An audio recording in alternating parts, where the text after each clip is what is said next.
একটা ছোট্ট কুঁড়ে ঘরে বাস করত প্রিয়া ও তার মা।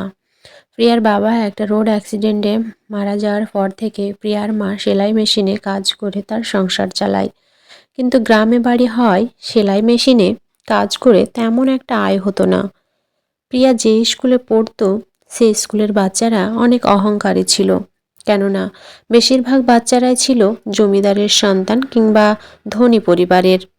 সেখানে একমাত্র প্রিয়া ছিল যে কিনা ওর মায়ের মতো হতদরিদ্র পরিবার থেকে উঠে এসেছে। আর তাই প্রিয়াকে হিংসা করত, কেননা ওর পরিবার এত দরিদ্র হওয়ার সত্ত্বেও ক্লাসে বরাবরের মতো প্রিয়া ফার্স্ট হতো। আর টিচাররাও প্রিয়াকে বেশ আদর করত। ওই গ্রামেরই জমিদারের মেয়ে সুমি তাই প্রিয়াকে খুব হিংসে করত। ওই দিন ক্লাসে টিচার যখন আসেন, টিচার বলেন, শোনো বাচ্চারা, তোমাদের একটা কম্পিটিশন হবে, যেটা হচ্ছে আদিবাসী প্রতিযোগিতা। তোমাদের এই সমাজে আদিবাসীরাও অনেক গুরুত্বপূর্ণ। আমরা যেন তাদেরকে সঠিক মূল্যায়ন করতে পারি, তার জন্য আমরা একটা প্রতিযোগিতা নিয়ে এসেছি। তোমরা আদিবাসীদের জীবনযাপন, তাদের কাপড় চোপড়, খাবার দাবার, এই সব কিছুর ওপরে গবেষণা করবে, আর তারপর নিজেদের মতো করে আদিবাসী সেজে আমাদের স্কুলে আসবে। আর তারপর তোমাদের থেকে যে সবচেয়ে বেশি সুন্দর করে আদিবাসীদের মতো পোশাক পরে তাদের মতো আচার আচরণ করতে পারবে, আর তোমাদের মধ্যে যে সুন্দর করে আদিবাসী সেজে আদিবাসীদের মতো পোশাক, আদিবাসীদের মতো সেজে গুজে আসতে পারবে, তাদের বক্তব্য, তাদের জীবন ধারণ সব কিছু তুলে ধরতে পারবে, তাকে আমরা পুরস্কৃত করব।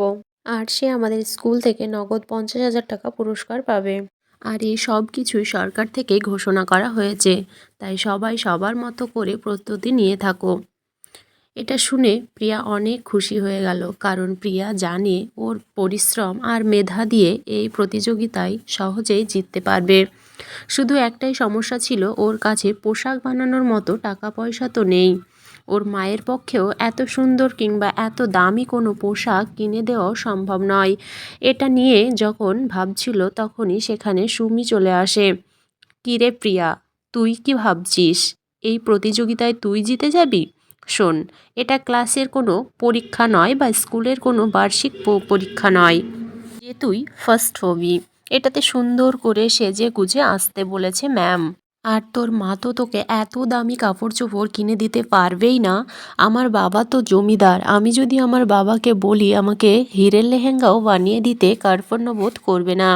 তাই এই প্রতিযোগিতায় আমি প্রথম হব, দেখে নিস। এটা শুনে একটু মন খারাপ হয়ে গেল প্রিয়ার। প্রিয়া বাড়িতে এসে সব ঘটনা ওর মাকে বলল। সব শুনে ওর মা বলে, আরে আমার মেয়েটা, তোর না অনেক বুদ্ধি, এই সামান্য বিষয়টা বুঝতে পারলি না? আদিবাসীরা কখনো দামি পোশাক পরে?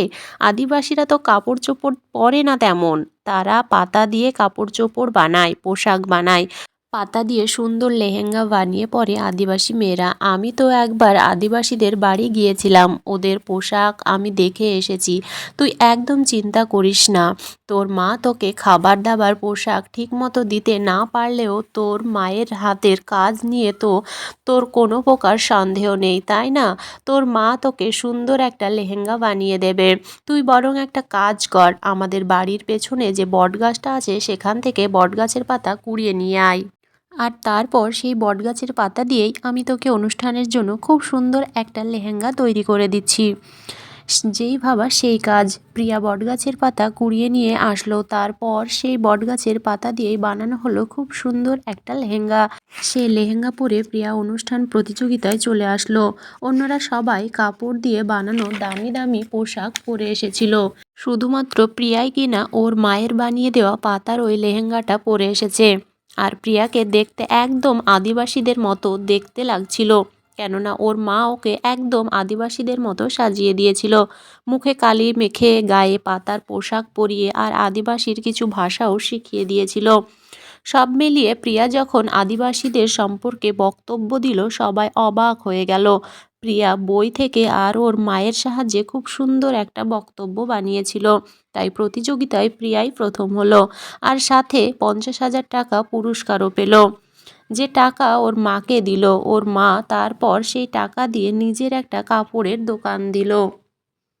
এভাবে প্রিয়ার মেধা আর ওর মায়ের কঠোর পরিশ্রমের মাধ্যমে প্রিয়ারা খুব ভালো সুখে শান্তিতে জীবন কাটাতে লাগলো।